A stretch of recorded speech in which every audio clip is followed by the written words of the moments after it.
রাতে ঘুমানোর আগে এই একটি ছোট্ট আমলের কথা বলবো। এই আমলটি যদি করতে পারেন তাহলে আপনার যে অভাব, আপনার যে দারিদ্রতা, আপনার যে কষ্ট, পেরেশানি, ইনকাম করেও আপনার জুটে না, ইনশাআল্লাহ আপনার সমস্ত কিছু সমস্যা দূর হয়ে যাবে। তো যেই আমলের কথা বলবো এটি হলো সূরা ইখলাসের আমল।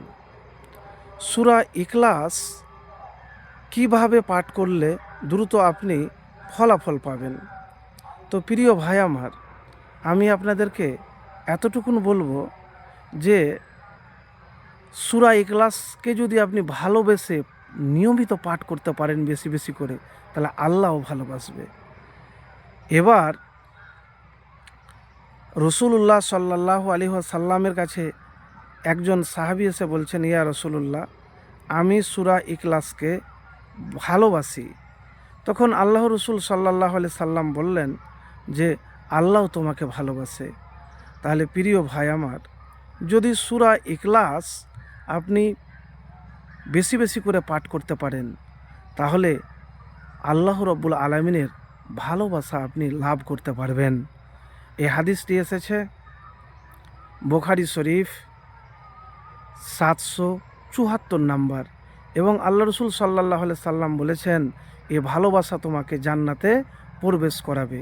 তাহলে সূরা ইখলাস পাঠ করতে গেলে আপনি জান্নাতে সহজে যেতে পারবেন। প্রিয় ভাইরা আমার, আরেকটি হাদিস আছে যে একবার রাসূলুল্লাহ সাল্লাল্লাহু আলাইহি ওয়াসাল্লাম সাহাবীদের একদল সৈনিককে যুদ্ধে পাঠান। তাদের একজন সেনাপতি নিযুক্ত করেন। তিনি যুদ্ধকালীন দীর্ঘ সময় কেবল সূরা ইখলাস দিয়ে নামাজ পড়িয়েছেন।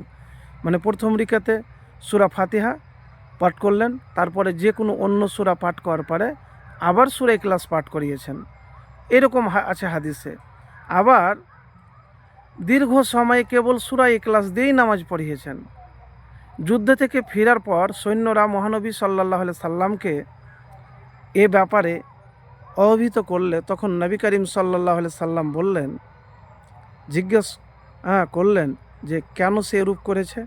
সাহাবীরা তখন বললেন যে এ সূরায় আল্লাহর গুণাবলী বর্ণিত হয়েছে, তাই আমি এ সূরাকে ভালোবাসি, ওই সেনাপতি বলেছে আমাদেরকে।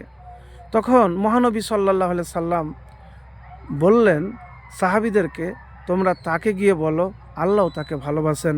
বুখারী শরীফ 7375 নাম্বার। তো প্রিয় ভাই আমার, এই সূরা পাঠের অনেক ফজিলত আছে। তো আপনি যদি এই সূরাকে ভালোবাসেন, পাঠ করেন, তাহলে ইনশাআল্লাহ আপনার পরকালের জীবন সুখের এবং সুন্দর হবে। সূরা ইখলাস দারিদ্র্য দূর করে। সাহাল ইবনে সাদ সাঈদী রাদিয়াল্লাহু তাআলা থেকে বর্ণিত আছে যে এক ব্যক্তি আল্লাহ রসুল সাল্লাল্লাহু আলাইহি সাল্লামের কাছে এসে দারিদ্র্যের অভিযোগ করে, মানে অভাবের। তখন মহানবী সাল্লাল্লাহু আলাইহি সাল্লাম তাকে বললেন, যখন তুমি ঘরে ফিরবে তখন সালাম দিবে এবং একবার সূরা ইখলাস পড়বে। এই আমল করার ফলে কিছুদিনের মধ্যে তার দারিদ্র্য দূর হয়ে যায়। কুরতুবী 20:185। তা আপনি ঘুমানোর আগে উজু করবেন, তারপরে সূরা ওয়াকিয়া একবার পাঠ করে নেবেন, দিয়ে সূরা ইখলাস একবার পাঠ করবেন, তারপরে আল্লাহর কাছে আপনি দোয়া করবেন। নিয়মিত যদি এই আমল করতে পারেন ঘরের মধ্যে, তাহলে ইনশাআল্লাহ দেখবেন ঘরে এমনভাবে টাকা পয়সা, রিজিক, ধনসম্পদ আসবে যা কল্পনা করতে পারবেন না। আপনার জীবন থেকে, ঘর থেকে অভাব দূর হয়ে যাবে।